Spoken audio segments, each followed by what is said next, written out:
과거에 대한 부정적인 스토리는 미래를 위협한다.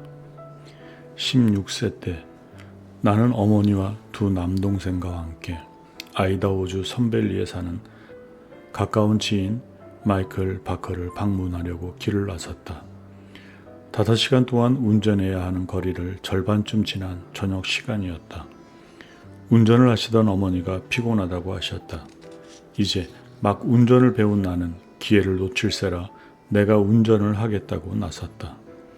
어머니는 뒷좌석에 누워 금방 잠이 드셨다.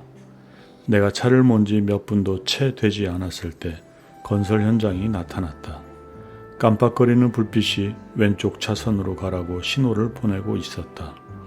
칠흑 같은 밤에 비가 내리고 있었고 도로 오른쪽은 차단벽이 건설 현장을 막고 있었다. 신호가 안내하는 대로 왼쪽 차선으로 가다가 방벽이 끝나는 지점에서 오른쪽 차선으로 다시 들어갔다. 그런데 갑자기 타이어가 진흙과 돌무더기에 빠지고 말았다. 거의 시속 100km로 운전하던 나는 본능적으로 왼쪽 차선으로 핸들을 꺾었다. 차는 빙빙 돌며 중앙 분리대를 들이받고 뒤집혔다. 나는 머리를 차 유리창에 부딪히면서 정신을 잃었다. 정신이 들었을 때는 차가 고속도로 반대편에 놓여 있었다. 뒷좌석에서 동생 제이콥의 울음소리가 들렸다. 트레버가 소리를 질렀다. 형, 차에 엄마가 없어. 차가 뒤집히면서 어머니는 차에서 튕겨나가 인도에서 15m 정도 떨어진 곳에 내동댕이 쳐져 있었다. 어떤 아이도 부모의 그런 끔찍한 모습을 봐서는 안 된다. 나는 아무 말도 하지 못했다. 구급대원들이 도착해 우리는 구급차를 타고 가장 가까운 병원으로 옮겨졌고 어머니는 응급 헬기에 실려 중환자실로 긴급 이송됐다. 어머니의 생사를 우리는 알지 못했다. 그날 밤 병원에서 어머니의 소식을 기다리고 있는데 한 경찰관이 병실로 들어와 물었다. 누가 벤이지? 나는 자리에서 일어났다.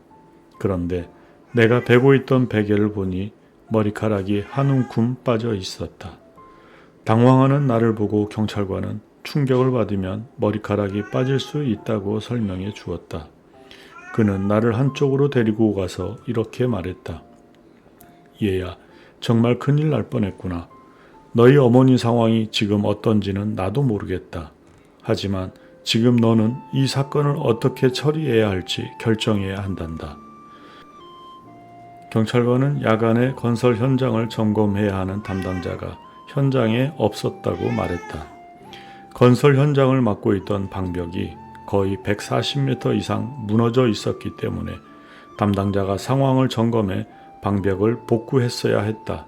그는 이 사고는 내 잘못이 아니다. 내 탓이 아니란다 라고 말했다. 그는 내가 상황의 주도권을 갖도록 도왔다. 나 자신과 내가 돌봐야 하는 두 동생을 위해서라도 나는 그래야 했다. 저명한 트라우마 전문가 피터 레비는 트라우마는 우리에게 발생한 사건 그 자체가 아니다. 감정이입을 해주는 증인이 없을 때 내면에 머무는 감정이 트라우마다 라고 말한다. 그 경찰관은 내게 감정이입을 해주는 증인이었다. 그는 내가 충격과 고통을 잘 헤쳐나가도록 도왔다. 그는 내게 울고 싶으면 울라고 했고 내가 상황을 주도해서 그 이 경험을 어떤 프레임으로 설정해야 하는지 도와주었다. 누구나 그럴싸한 계획을 세우고 있다. 삶이 얼굴에 강펀치 한 방을 날리기 전에는 말이다. 삶이 당신에게 어떤 강펀치를 날리든 당신의 과거는 그저 하나의 스토리다. 당신이 과거에 입힌 스토리는 그것이 무엇이든 당신의 현재와 미래에 엄청난 영향을 미친다. 과거를 부정적인 스토리로 만들면 당신의 목표는 그 과거에 좌우된다. 현실을 회피하는 데 급급한 나머지 단기적인 계획을 세우게 되며 현재의 고통을 벗어나려고만 할 것이다. 과거에 대해 부정적인 생각을 품을 때 삶은 당신에게 유리하게 펼쳐지지 않는다. 당신은 당신에게 일어나는 사건에 휘둘리는 삶을 살게 된다. 과거에 부정적인 스토리를 입히면 삶이 자신을 함부로 대한다고 생각하며 자신을 희생양이라고 느낄 수밖에 없다. 건강한 정서는 긍정적인 과거와 가슴 설레는 미래를 품고 있을 때 생긴다. 긍정적인 사건을 실제로 경험해야만 긍정적인 과거를 품을 수 있는 것은 아니다. 과거를 긍정적으로 생각하는 건 실제 일어난 사건과는 거의 관련이 없다. 당신에게 발생한 실제 사건보다 훨씬 더 중요한 건 그 사건에 어떤 스토리를 입히느냐다. 그 사건에 대해 스스로 어떤 감정을 느끼는지가 중요하지, 당신에게 발생한 실제 사건은 그다지 중요하지 않다. 당신의 과거는 기본적으로 의미다. 과거 사건과 관련해 스토리를 어떻게 만들었느냐에 따라 현재의 나와 미래의 나에게 그 과거의 의미가 달라진다. 따라서 과거 사건에 어떤 스토리를 부여해야 할지 스스로 선택해야 한다. 슬픔을 연구하는 정신과 의사 고든 리빙스턴은 우리 삶의 스토리는 고정된 게 아니라 끊임없이 변경된다 라고 말했다. 심리학에서는 시간을 순차적으로 보기보다 전체적으로 본다. 우리는 보통 과거는 지나간 시간이고 현재는 지금 살고 있는 시간이며 미래는 다가올 시간이라고 생각한다. 하지만 심리학적으로 과거와 현재, 미래는 지금 이 순간에 함께 존재한다. 미국 소설가 윌리엄 포크너는 과거는 절대 죽지 않는다. 심지어 지나가지도 않는다 라고 말했다. 과거의 스토리는 미래의 목표와 희망에 큰 영향을 미친다. 그런데 그 스토리를 주로 만드는 것이 현재 상황이다. 우리는 나이를 먹고 성숙해지면서 자연스럽게 기억을 다양한 관점으로 재구성한다. 긍정적인 분위기와 안전한 환경에서 믿을 수 있는 사람들과 함께 있으면 우리는 자신의 기억하고 싶은 방향으로 기억을 재구성할 수 있다. 심리학자 브렌트 슬라이프는 시간과 심리학적 설명에서 다음과 같이 말했다. 우리는 현재 정신적 상태에 비추어 기억을 재해석하거나 재구성한다. 이런 의미에서 과거가 현재의 의미를 만드는 게 아니라 현재가 과거의 의미를 만든다고 말하는 게 더 정확하다. 우리의 기억은 객관적으로 축적된 독립체가 아니라 현재 우리 내면에서 살아 움직이는 것이다. 그래서 현재 기분과 미래 목표가 기억에 큰 영향을 미친다. 더욱 찬란한 미래를 맞으려면 더 나은 과거가 있어야 한다. 과거의 스토리를 거듭 반복해서 재해석하고 재구성하라. 그러면 점점 성숙해지면서 가장 힘겨웠던 순간들마저 경외심과 기쁨으로 바라보게 될 것이다. 고난에서 교훈과 삶의 의미를 얻게 되고 그 순간들을 사랑하게 될 것이다. 맞다. 삶은 고난이다. 고통이 삶의 한 부분이다.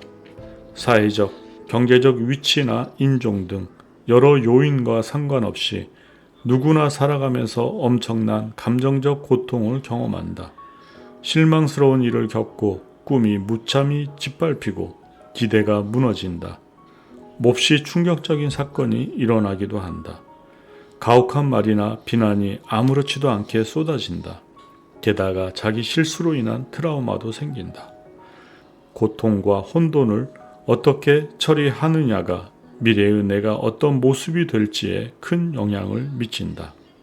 삶의 고통이 당신을 삼키도록 내버려 둔다면 온갖 중독과 정신적 방황에 빠져 되는 대로 살게 될 것이다. 고통을 마주해 그 감정을 바꿔보려고 하지 않기 때문이다.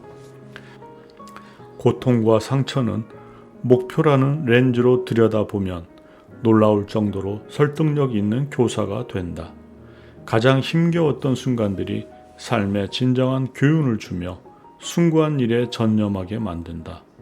비로소 변화가 이루어지는 때는 변화하지 않아서 생기는 고통이 변화로 인한 고통보다 더 견딜 수 없게 될 때다.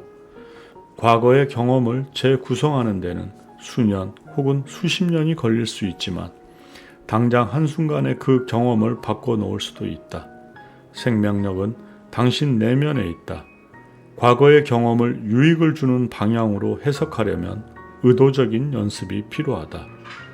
이를 통해 과거를 긍정적으로 재구성하는 기술을 연마할 수 있다. 의도적인 연습을 하라. 그러면 고통이라는 감정을 더 효과적이고 빠르게 전환해 성장과 목적의 길로 향할 수 있다. 고통에서 교훈을 얻으면 목적 달성에 필요한 추진력을 얻고 다른 사람을 돕는 길로 나아갈 수 있다. 이게 바로 심리학자들이 말하는 외상 후 성장이다. 고통을 적극적으로 마주하고 올바른 인식과 감사함으로 고통을 바라보기로 선택할 때 외상 후 성장이 이루어진다. 당신에게는 어떤 경험이든 그것을 긍정적인 스토리로 구성할 힘이 있다. 과거에 겪었던 힘겨운 시련을 진심으로 기뻐할 수 있는가? 만약 그런 순간들이 없었다면 당신이 현재 알고 있는 지혜를 얻지 못했을 수 있다. 또한 지금의 당신 모습도 어떻게 달라졌을지 알 수 없다. 이 주제로 스트래티직 코치의 공동 설립자인 댄 설리번과 나는 격차와 유익이라는 책을 공동으로 저술했다. 여기서 격차는 자신의 모습이나 경험에 대한 평가가 자신이 생각한 이상적인 결과와 다를 때 생기는 차이를 말한다. 끔찍한 시련을 겪을 때 그 경험의 격차라는 프레임을 씌우면, 즉 당신이 그 경험을 이상적인 상황이 아니라고 해석하면 인생의 사건들은 당신에게 그저 벌어지는 일이다. 그리고 당신은 그런 경험의 산물일 뿐이고 일어난 사건들에 휩쓸리는 무력한 피해자다. 어떤 경험이 이상적인 상황이 아니라고 생각하면 부정적인 비교를 하게 되며 경험에서 어떤 교훈도 얻지 못한다. 모든 경험을 개인적 성장의 계기로 전환할 때 비로소 유익이 생긴다. 무슨 일이 일어나든 그 경험을 유익한 경험으로 프레임으로 설정하라. 경험에서 적극적이고 의식적으로 교훈을 얻어라. 그러면 더 나빠지는 게 아니라 더 나아진다.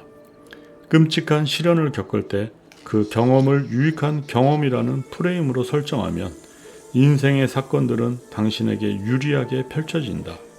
당신은 더는 경험의 산물로 존재하지 않는다. 당신의 경험이 의식적인 선택의 산물이 되는 것이다. 경험이 무엇을 의미하는지는 당신 손에 달렸다. 당신이 경험의 주인이지 경험이 당신의 주인은 아니다. 고통스러운 경험이었다 해서 그 경험들이 가치를 깎아내리지 마라. 오히려 고통에서 더 많은 교훈을 얻을 수 있으므로 그 가치를 귀중하게 여겨야 한다. 또한 고통스러운 경험에 감사함을 나타내라. 과거의 경험에서 유익을 얻으면 미래의 나는 경험 하나하나를 통해 지속적으로 성장하고 발전한다.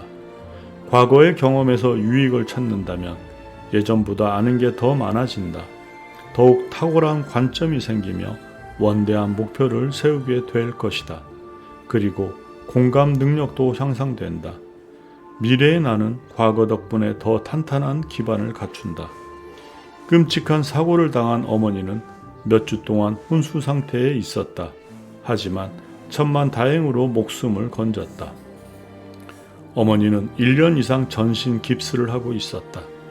두피에 박힌 유리를 제거하기 위해 어머니는 머리카락을 모두 밀어야 했고 영구적인 척추 변형이 생겼다.